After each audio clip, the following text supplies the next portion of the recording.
Well, we're helping different groups of people work through this lockdown. And I have someone very interesting in a conversation with me.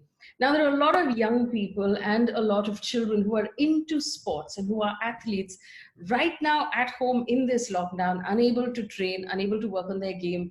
And the children and their parents are really worried. I couldn't have found a better person to give you advice. Now, Shayamal Vallabjee is a sports scientist and a performance coach, and he's brilliant. He's worked with the likes of Mahesh, Bhupathi, and Sachin Tendulkar, and he's been so kind to actually give us a few minutes to help anyone who has questions at this point about sports and about what athletes should be doing indoors. Shamal, you seem to be locked in a really nice place with a great view. Yes, I'm locked down in Goa in a kind of a tree house. So every day I use this time to meditate, and yeah, I'm a little blessed. Well, that's excellent. I'm glad you're safe, and I'm glad you're staying home. I do want to ask you this, and it's a fairly straightforward question. For those kids who are aspiring athletes who train every day, either at the pool or the court or the track, who are currently stuck at home right now, I'm sure there's a lot of frustration. Yes.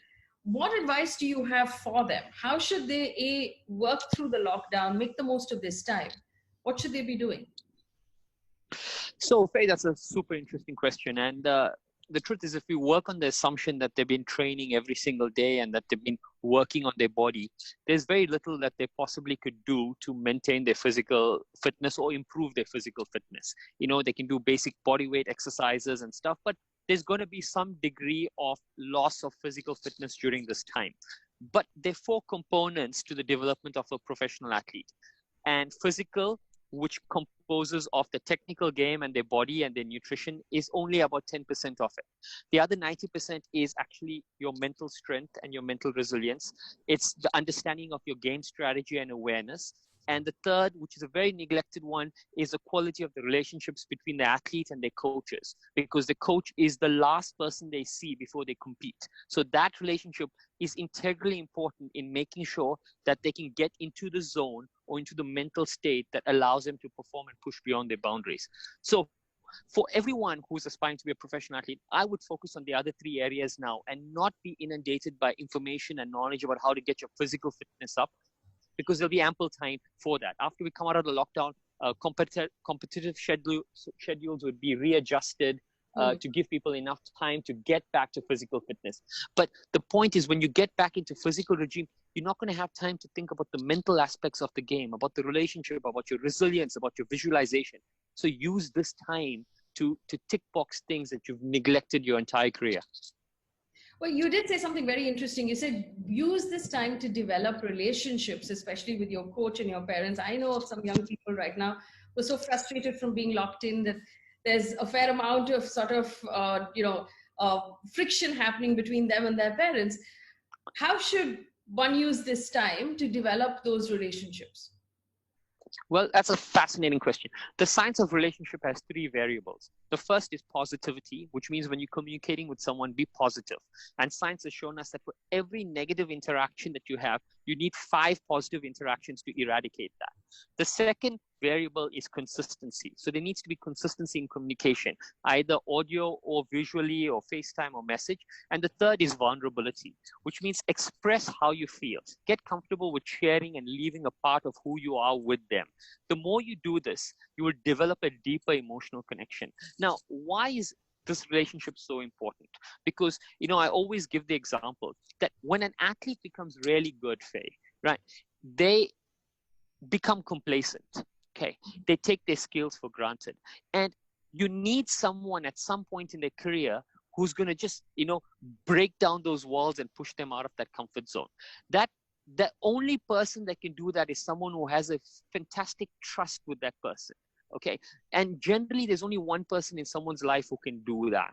And that relationship needs to be cultivated, because there's going to come a time as this athlete gets better, he's going to fall into this comfort zone. And to get knocked out of that comfort zone, he's going to have someone close by him who is so connected and so deep and trusts him so much that he can just literally say whatever he wants to. And that's going to shake his world and knock him back out of his comfort zone and get him into that working model. So this relationship, even though we don't place much emphasis on it, is is actually the secret to success. Last very quick question. Also, obviously, the competitive schedule, like you talked about, is something that people plan their entire year around. And there's going to be Yeah. some amount of anxiety saying that, you know what, I don't know where this tournament is going to be. I don't know if I'm going to be ready. This throws my entire schedule out of the window. How do you recommend athletes handle that anxiety? Well, in the world of sport, we always say control the controllables. Okay, so competitive schedule is something that's completely out of your control. But you say something really interesting. My athletes used to come to me and say, "We're really anxious," and I asked them, "So, what does anxiousness feel like? Can you tell me?" And they said, "My palms are sweaty, my heart's racing, I got some butterflies in my stomach." I said, "That's interesting. Can you tell me what excitement feels like when you're excited to compete?"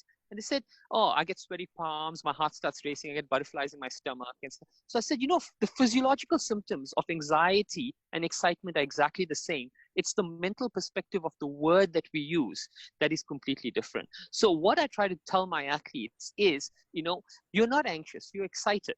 Right now, you're not anxious about competition, you're excited to perform, and that's a good thing. And who are the people who are excited? People who have put in a physical amount of work to be able to know that the result matters. Those are the people that get excited. People who don't do work don't get anxious. They don't get nervous. They don't even get excited because there's nothing to look forward to. So it's just a mental perspective that we need to shift from. You're not excited. You're not anxious. You're super excited about what is to come because you've done the work. And this is what I tell my athletes. Well, that actually sounds like advice that everyone can use. You don't necessarily have to be an athlete to make that, Yeah. use that advice. Shayamal, brilliant as always. If you guys have questions for Shayamal, leave it at the bottom of this video, and I'll ask him to come. You're locked in. You could give us another 10 minutes to answer questions. Of course, totally. More than that, anytime. All right, brilliant. Yeah. Thank you so much. So that was Shayamal. Thank you. And we will, of course, try and help you through this lockdown. So anything you have to ask, if you have suggestions on other people we should get or other, angles that you want, questions that you want answered, let me know and I'll do my best. Stay safe, stay home, stay happy.